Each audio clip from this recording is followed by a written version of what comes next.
Good morning, boys and girls. All right, we are almost concluding our one and only Bob.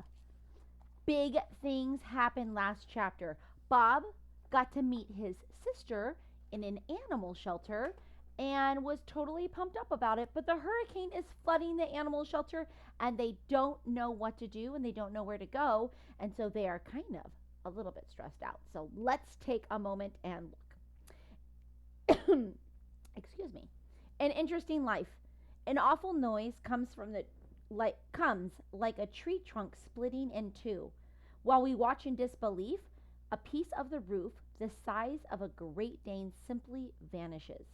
Gushes through the hole in the torrents. Boss, I say, it's time. Jump on my back. And that's a good idea because why exactly? Because maybe you'll get your turn, I say. Your chance to have things go your way. I have an interesting life and I want you to have one too. Bob, at best, you're buying me a couple extra minutes, boss says. I am 30 seconds older than you. You're not the boss of me. Please. Why? Just because you're a guy? I could take down I could take you down in a second with these three paws tied behind my back. And if you get out of here and I don't, I continued, ignoring her, there's a place I want you to go. Sit on the front porch, wait for humans who live there. Who are you kidding, Bob? We're both about to die. 3 blocks up, 4 houses down on the left, look for a big oak tree. A guy named Newit lives there. Oh, Nutwit, Nutwit, Nutwit, she says with a suppressing smile. Say it, I command. Fine, whatever. 3 blocks up, 4 houses down, Nutwit. We go back and forth like that, arguing, bantering, and trying not to hear the terror of the cage mates. And I think maybe I'm starting to hallucinate a little. I'm starving and I'm freezing and I feel kind of dizzy. All the smells and sounds are mingling together. And as crazy as it seems, I actually think I can catch a whiff of Ivan. Well, it's kind of cool, I think. At least I'll be remembering my best buddy when I die. There are worse ways to go. Hey, the water laps at my mouth, foul tasting and frigid. Now, I say to my sister, get on my back now. I'm saving you, whether you like it or not. Something in my choked voice scares her, I guess, because she leaps right onto my back with a horrified yelp. I blink back muddy water. A silver present looms before me. Still, I'm not entirely sure it's him until I get a really big old whiff of a banana. Hi, Bob, says Ivan. Giant monkey and sea monster. The screeches of terror are ear splitting, and my poor ears have endured plenty by this point. Folks, I cry, relax. He's here to save us. Monkey! Screams the orange cat. Giant monkey! I beg your pardon, says Ivan. The bunny cowers in the corner of her cage.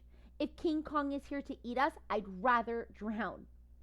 Sea serpent! Screams the beagle. An arched gray trunk glides past. Ruby, I exclaim. She's just tall enough to keep her head above the water. Ivan, Ruby! Snickers calls in a delighted voice. Over here, dears. Long time no see. Hey, Snickers, Ruby says. Snickers wags her drenched tail puff. My, how you've grown, sweetie. Excuse me, says Gray Muzzle, but maybe the happy reunion could wait until, we're not underwater. Ivan taps his chin. He's always slow, always deliberate. I like that about the guy. Except when I'm about to drown. We need to get all of you to higher ground, he says at last. But the current's tough to fight, even for Ruby and me. There's always the roof, I say, but it is damaged. Ivan nods. Seems there's a tree in it. Look, Uncle Bob, Ruby says, paddling back and forth. I'm a little mermaid. Kid always made me smile. Good work, Ruby. I've got an idea, says Ivan. I'll take multiple trips, so I'm going to start with the smallest creatures and work from there. My sister gazes down at me from her perch on my back. You actually know this ape? Oh, he's my best pal, Ivan. We go way back. A long pause follows. Bob, Boss finally says, you weren't kidding. You really have had an interesting life. To safety. One thing about a silverback, the length of 8 men thing can come in handy. Ivan starts with the bunny and the dog with one in each arm, along with 2 cats perched on his shoulder and head. One more trip, this time with the beagle and Snickers, and then Boss and me, and we're on our way. Ruby holds tight to Gray Muzzle's collar as he manages to paddle alongside her using Ruby. It takes us a while to cross the street. The current's swift and the water's up to Ruby's neck in some places. Ivan, I ask as we approach the other side, did you ever find George and Julia? They're okay, a little banged up, but fine. They made it to safety in the keeper's shed. A tree fell and blocked the door. Oh, I choke back a sob of relief. George was out looking for you when Ruby and I left. How did you find me? Ruby saw which way you were running, says Ivan. And don't forget that the gorillas and elephants have great noses, Bob. Maybe not dog level, but not bad. We followed your stink, Uncle Bob, Ruby exclaims. When they reach the far side, I see Ivan as deposited our fellow inmates, the parking lot of a donut shop. The lights inside are off like everywhere else, but I glimpse a few flickering candles and people are milling out. Come on, everyone, Ivan calls. Let's get you inside. I'm hoping these folks won't mind a bit of company. We gather at the entrance and Bob pauses. I'm going to go ahead and head out, she says, avoiding my gaze. What? I demand. I just found you. You can't leave me now. She hesitates. The puppy. I thought I might be able to check. I mean, I know he's probably gone. She looks at the muddy pavement. It's crazy, I know. Yes, I say firmly. It is crazy. Besides, you're too weak, and your paw is injured. My voice grows urgent. Think about it, boss. What are the odds that he stayed in the car and waited for you? Who knows where he is by now? Yeah, she looks defeated. I suppose you're right. What's wrong, Bob? Ivan asks. My sister. Whoa, wait.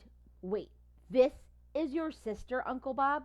Ruby interrupts, turning to Boss.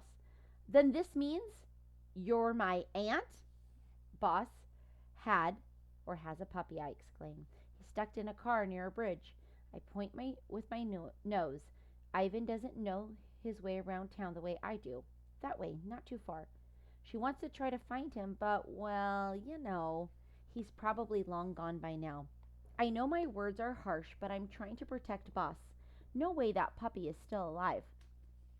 Ivan strokes his chin. Why don't we get everyone settled inside, he suggests, and then we can figure this out. Never mind, Boss says. Bob's right. This is nuts. It's way too dangerous, and probably too late anyways. She takes a deep breath.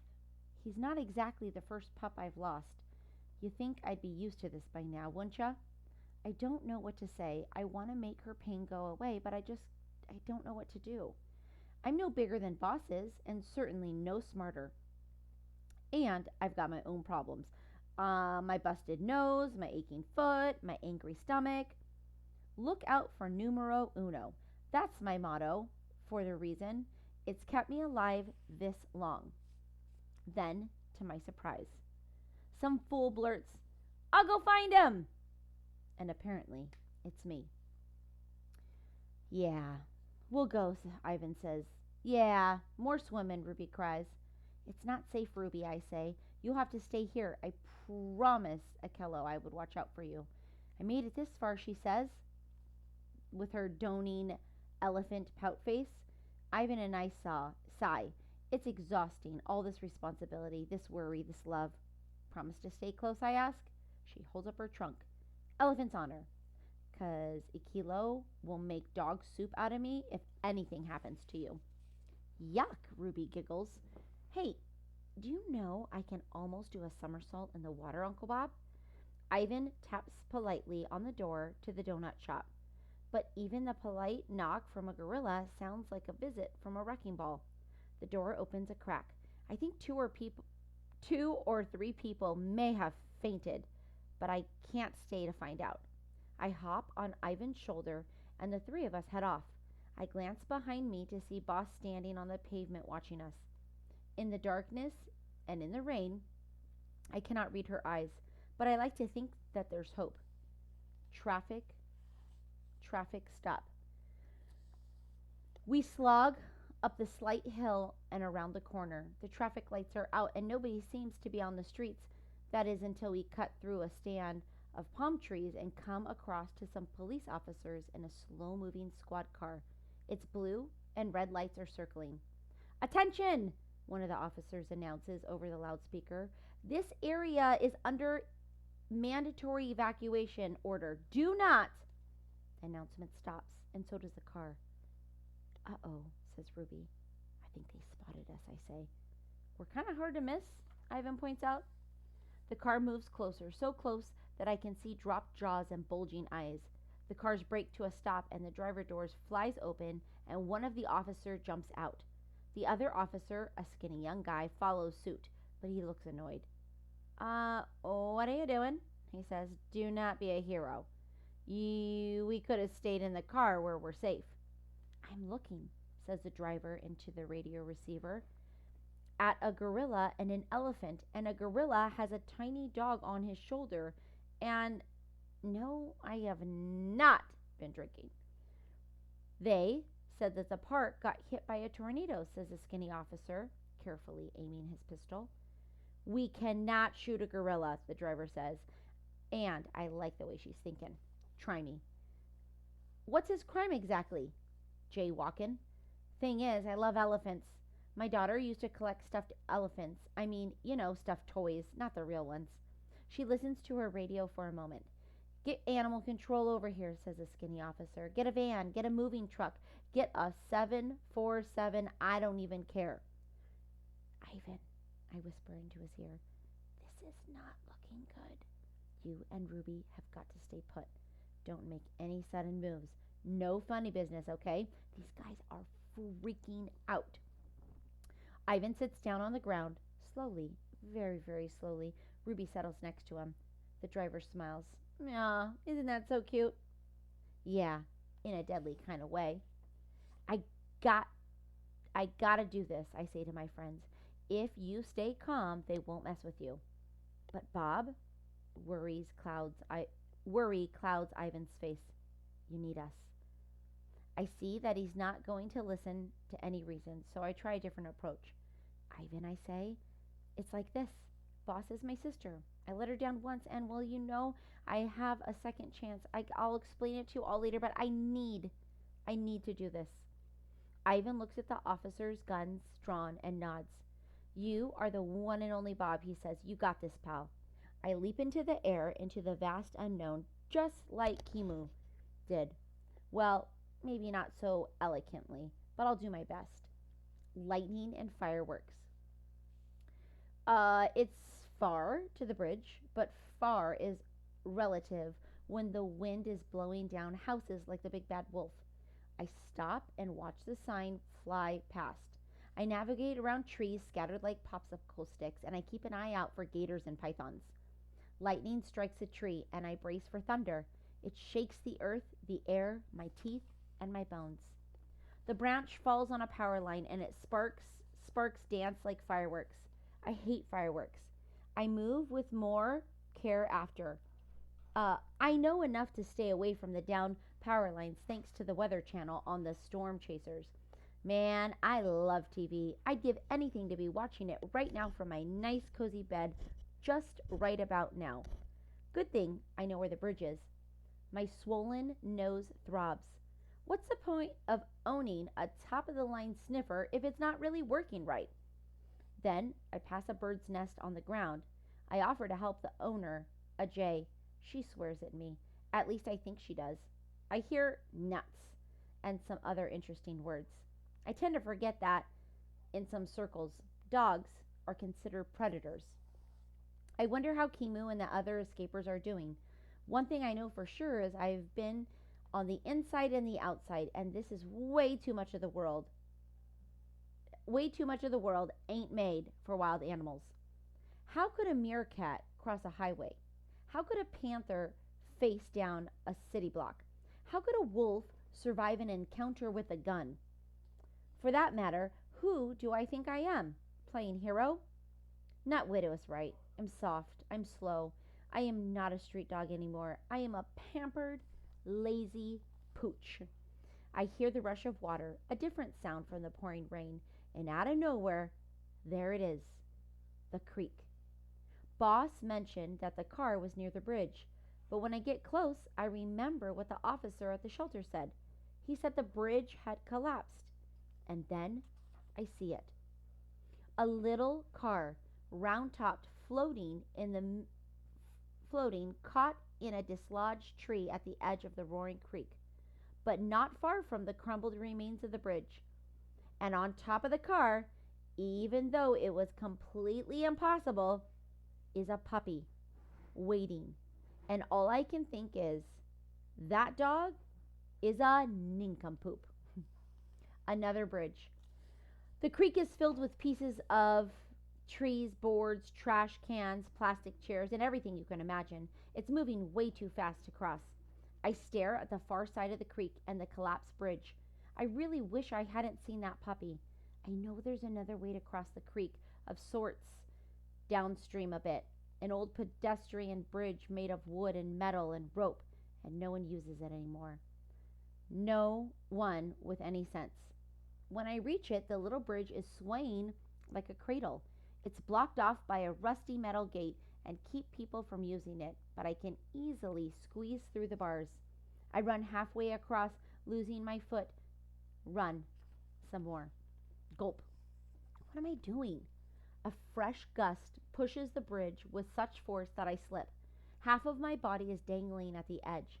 I dig my claws into the wet wooden slats, and oh my, I'm glad the nails are sharp and long, because I fight off Sarah's clippers whenever I can. Pulling, pulling, pulling. Man, I wish I hadn't eaten so much cheese over the years. And then, oomph. One of my last efforts, and I'm back on the bridge. It feels so good. So good to return to that little stretch of swinging slates. I want to live. I really do. I don't care about the puppy anymore. I just don't want to die like this. Not this way. Not like this. The fear in my throat and my heart in my gut. I've got to get off this rickety bridge and get back to Ivan and Ruby. Back to my wonderful Bob-smelling bed. I am not a hero, and I have never been, and I never will. I can live with that, because at least I'll be alive. I turn a moving snail slow because the stupid bridge just won't stay put, crawling on my belly so I won't lose my footing again. Almost at the end, I glance back like a fool, just in time to see the car with the puppy lurch loose from its moaning in the tree, swirling into the middle of the creek like a toy boat in a bathtub. The puppy isn't howling or anything. He's just laying on his belly, same as me, waiting. What a nincompoop, I think again. I am honestly not sure whether I mean him or me. Hero.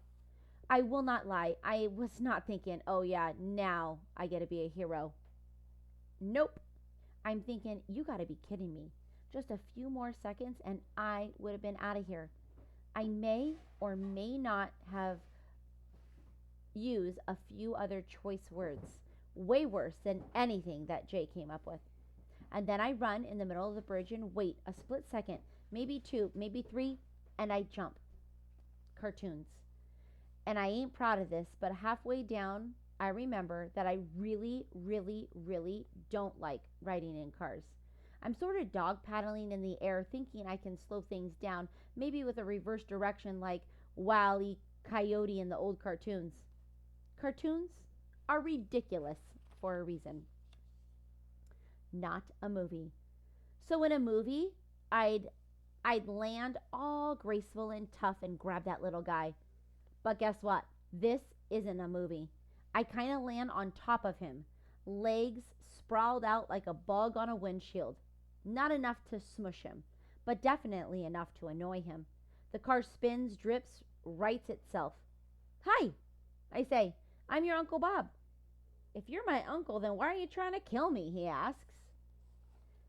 Pup has a mouth on him for being so tiny. I'm saving you, dude. I grab his scruff with my teeth. Ouch, he says. The car seesaws. I scramble, clawing a slick skin of the roof. My nails make a horrible scraping sound. It's like trying to hug a whale. Can you swim? I ask out of the side of my mouth. It's hard to talk with a puppy between your teeth. No, can you? Yes, but I suspect a degree of difficulty will go up considering I have a puppy in my mouth.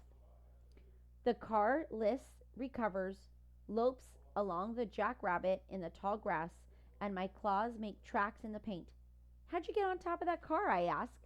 It wasn't easy. The branch broke through one of the windows, and I climbed out that way. Impressive. By the way, says the puppy, I think we might be sinking. No kidding, Sherlock. I don't mean to sound unkind, but I'm a little bit stressed. I don't have a name, actually. How about Rowdy? I hear it's available. Sure. What the heck? So what's our plan? You tell me, I say. What do you think was going to happen? I figured that someone would come along and save me. Some human, maybe. Dog's best friend, I say. If you say so. Another lurch, and we're going down. Hang on, pup, I say. Man's best friend is going to save you instead. Do not let go. The water's so cold that it burns. I paddle frantically. Nothing happens. It's like pawing the air. I keep my teeth tight on Rowdy. Do not let go. Do not let go, I tell myself. But the water's churning into my nose and throat, and if I cough, he'll be a goner. We hit something hard and metal straight on. I'm underwater, submerged, as bits and pieces of the world rush past. It's like a tornado, only wetter. I dig at the darkness and think of all the things I'm going to miss when I'm dead. Cheese is at the top of the list. Well, okay, maybe Ivan and Ruby and Julia and George and Sarah are at the top of the list. But then, totally cheese. My back paws graze the bottom. My nose burns, my lungs burn, and everything burns. I have to cough, but I can't cough. Mustering all my strength, I struggle to the surface for a moment, fighting the water with my paws. Rowdy is dead. Let me reread that. Rowdy is dead weight in my mouth. I hit the bottom again, and this time I use it like a springboard, lurching toward the edge of the water, toward solid land, toward the grass and the dirt and the trees and the branches, and a whoosh of fur and pain. Oh man, the pain. Someone is grabbing my paw, losing it, teeth sharp, sharp, and the smell, oh, even with my messed up nose, of wilderness and danger. Something grabs my scruff, yanks, and pulls me to safety. Back to the world. Back from the brink. Kimu has me. He drops me to the mud. His teeth smell of blood. My blood. I drop Rowdy, and my teeth smell of blood too. For a long time, no words come, just panting, coughing, and panting some more. Nothing from the puppy. I shove him with my paw and nudge him with my nose. Nothing. I look at Kimu. His fur spiked, his eyes wild, different, unknowable. I guess they didn't shoot you, I say. Oh, they tried to, he says, eyes on the puppy. Thank you for... He glances at me. Didn't do it for you. I did it for me. With his right paw, he claws at the puppy, at Rowdy. Hey, I say without really thinking or registering the size of his paw, or realizing that he's drooling just a little bit. I put my paw, my puny, pathetic loser paw, on Rowdy too. He's my nephew, and well, I didn't take you for the sentimental sort, says Bob. I'm not. You just know how it is. No, actually I don't know. I'm a wild animal. I'm not a pet. Still, I clear my throat and remind myself that rolling over and peeing myself is not an acceptable option. Still, And all, he's scrawny, and he might even be dead. Who knows? You got better breakfast at the park. I recognize all too well the look that he gives me, the look of sadness, the look of loss and anger, the look of someone who will never forgive the world. He's running with the puppy dangling from his jaws before I even know what happened. How? I don't know how I do it. If I did know, maybe I could understand that other part of me, the wolf part. I run faster, faster than I've ever run. I growl louder than I've ever growled. I grab Kimu's throat. I clamp down and I do not let go. Gone. He can kill me. With a sidelong glance and a half-hearted bite, he can kill me. I know that. But he doesn't. He drops the puppy. He shakes me off and pulls me free. Oh my goodness, there's a fly right here at night. He pauses and looks at me like he's seeing me for the first time. He gazes at the sky thick with clouds, no moon, and barely any sun. And he raises his head. His howl is long and sad and beautiful, and then he runs. First aid. Rowdy is still not moving. I don't know what else to do, so I bite the heck out of his tail. Perks the little guy right up. The truth.